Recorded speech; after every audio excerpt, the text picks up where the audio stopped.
حضرت فضل رضی اللہ عنہ فرماتے ہیں کہ میں نبی علیہ السلام کی خدمت میں حاضر ہوا، میں نے دیکھا کہ آپ کو بخار ہے اور سر مبارک پر پٹی ہے۔ پھر نبی علیہ السلام نے مجھے فرمایا میرا ہاتھ پکڑ لو۔ پھر میں نے پکڑا ہاتھ، نبی علیہ السلام میرے سہارے مسجد تشریف لائے اور منبر پر بیٹھ کر ارشاد فرمایا کہ لوگوں کو جمع کرو۔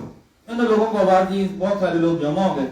پھر رسول اللہ صلی اللہ علیہ وسلم نے اللہ تعالیٰ کی حمد و ثنا کے بعد بیان فرمایا، ذرا دل کے کانوں سے سنیے گا، رحمت للعالمین معصوم نبی کی بات سنیے گا۔ فرمایا کہ میرا تم لوگوں کے پاس سے اب جانے کا وقت قریب آ گیا ہے، اس لیے سن لو، جس کی کمر پر میں نے کوئی چیز ماری ہو، لاٹھی ہاتھ مارا، مجھ سے بھی آگے بدلہ لینا چاہے تو لے لے۔ کس کی آبرو پر حملہ کیا ہو تو وہ میری آبرو پر سے بدلہ لے لے۔ جس کا کوئی مالی مطالبہ مجھ سے ہو وہ اپنے مال کا مطالبہ کر لے۔ اور آگے فرمایا کوئی شخص اس بات کا وسوسہ شبہ نہ لائے بیچ میں کہ اگر وہ اپنا کوئی حق کا تقاضا کرے گا تو میرے دل میں کوئی تنگی، بغض، کوئی چیز پیدا ہو جائے گی۔ خوب سمجھ لو مجھے وہ شخص بہت محبوب ہے جو مجھ سے اپنے حق کا تقاضا کر لے یا آ کے معاف کر دے۔ تو آؤ اور بتاؤ۔ اور فرمایا کہ میں اللہ کے ہاں بشاشت قلب کے ساتھ جانا چاہتا ہوں اور اپنے اس اعلان کو صرف ایک دفعہ نہیں کرنا چاہتا، بار بار کرنا چاہتا ہوں، پھر کروں گا۔ پھر نبی علیہ السلام ممبر سے اتر آئے، ظہر کی نماز کے بعد پھر نبی علیہ السلام ممبر پر آئے اور یہی اعلان دوبارہ فرمایا۔ اس کے بعد فرمایا جس کے دل میں کوئی حق ہو وہ بھی ادا کرے، دنیا کی رسوائی کا خیال نہ لائے کہ آخرت کی رسوائی بہت بڑی اور بری ہے۔ ایک صاحب کھڑے ہوئے کہنے لگے یا رسول اللہ میں نے آپ سے 3 درہم لینے، آپ نے میرے 3 درہم دینے۔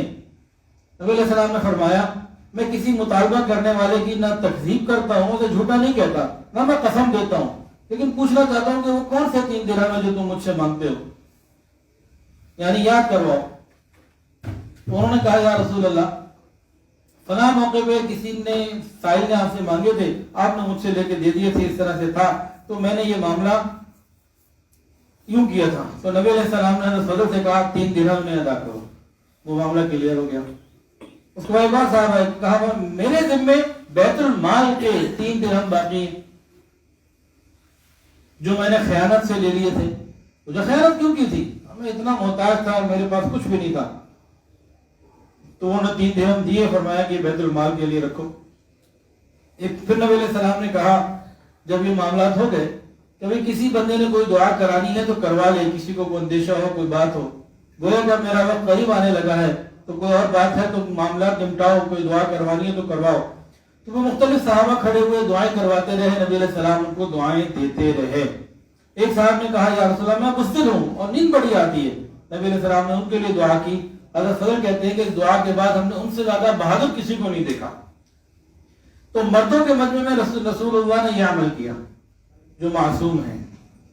اس کے بعد اس پر اکتفا نہیں کیا، عورتوں کے مجمع میں چلے گئے حضرت عائشہ کے گھر، وہاں عورتوں کے مجمع میں اعلان فرمایا، یہی باتیں ساری کہیں، کوئی حق ہے تو لے لو، کسی کی آبرو اگر میں نے بات کی ہے تو وہ بدلہ لے لے، کسی کو مارا تو وہ آج مجھے مار لے، ساری باتیں کی۔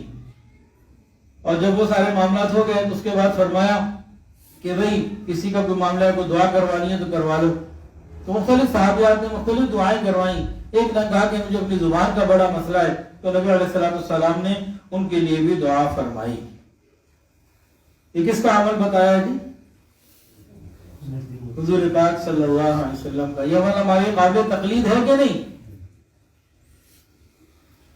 کہ ہم بھی معاملات معاف کروا کے جائیں؟ آج ہمارے ایک عمل ہوتا ہے، عمل اچھا ہے، عمل ٹھیک ہے وہ، لیکن اس عمل میں غور کی طلب بات ہے۔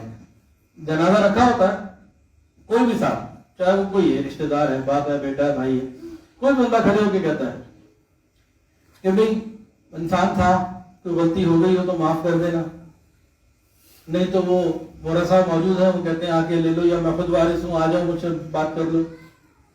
ہمارے مرنے کے بعد یہ سوچے، میرے مرنے کے بعد میری طرف سے کوئی اور اعلان کرے، ٹھیک ہے اچھی بات ہے، لیکن میں اپنی زندگی میں خود یہ اعلان کر دوں، اس کی قیمت کچھ اور ہے۔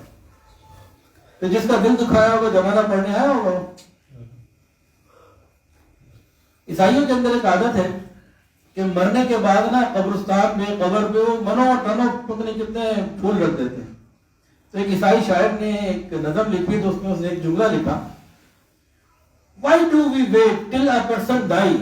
ہم پھول پیش کرنے کے لیے کسی کی موت کا انتظار کیوں کرتے ہیں؟ وہ مرے گا تو کرے گا. یہ کیا بات ہے کہ میں مروں اور میری طرف سے کوئی اعلان کرتا پھر کہ بھائی معاف کر دینا، بندہ تھا اب تو چلا گیا، تو میں خود ہی کیوں نہ کر کے جاؤں؟ دونوں میں فرق ہے. بعد میں معاف کرنا کسی کے کہنے سے اور خود معافی مانگ لینا زمین آسمان کا فرق ہے. اور حضور پاک صلی اللہ علیہ وسلم کی حدیث آپ لوگ یہ سن چکے ہیں، تو جتنے لوگ ابھی موجود ہیں نا ان پہ تو حجت قائم ہو گئی ہے. انہوں نے بات پہلے بھی اگر سنی ہوئی تھی تو پہلے سے قائم تھی، اگر آج پہلی مرتبہ یہ حدیث سنی ہے تو بھائی مجھ سمیت ہم پہ قائم ہو گئی ہے کہ ہمارے سامنے معصوم نبی کا اتنا مبارک عمل سامنے آ گیا اور ہم گناہوں کے پوٹروں کے باوجود بھی یہ کام نہ کریں تو یہ تو پھر بڑا معاملہ خراب ہے. اس سنت کو عمل کہتے ہوئے تھانوی رحمۃ اللہ علیہ نے ایک باقاعدہ ایک رسالہ لکھا تھا جس میں انہوں نے لکھا اپنے متعلقین کو کہ بھئی میرے آپ سے تعلقات رہیں، اللہ جانے کس وقت مجھ سے کیا غلطی ہو گئی ہوگی یا کوئی واجب آپ کا حق میرے ذمہ رہا ہوگا تو اللہ کے لیے وہ حق یا تو مجھ سے وصول کر لیں یا مجھے معاف کریں. اور مفتی اعظم پاکستان حضرت مفتی شفیع رحمۃ اللہ علیہ نے بھی ایک خط لکھا اسی عنوان سے اور اپنے متعلقین کو بھجوایا اور معافی کا اعلان کیا کہ بھئی کوئی حق ہے تو لے لے اور نہیں تو معاف کر. مرنے کے بعد تو اعلان ہونا ہی ہے، وہ رسمی چیزیں زیادہ ہوتی ہیں. میں اس کی نفی نہیں کر رہا، کہیں بھی نفی نہیں کی میں نے، لیکن وہ عام طور سے رسم زیادہ ہے، اس میں کچھ نہیں. تو بھئی میں ابھی اعلان کرتا ہوں، میرے رشتہ دار بھی یہاں موجود ہیں اور بھی متعلقین ہیں، یہ نیٹ پہ بھی جا رہا ہے، بھئی کسی کا کوئی مالی حق ہو وصول کر لیں، میں انشاءاللہ دینے کے لیے تیار. کسی کا آبرو کا حق ہو، کسی کا کوئی اور حق ہو تو وہ معاف کر دے یا پھر بتلا لے دے. موت کا کوئی پتہ نہیں کس وقت آ جائے، کس کو آ جائے، اور میں نے سب کو معاف کیا. ویڈیو کے نیچے سبسکرائب کے بٹن پہ کلک کریں، بیل کے آئیکن پہ کلک کیجئے تاکہ ہر نئی ویڈیو کی نوٹیفیکیشن آپ کو مل جائے.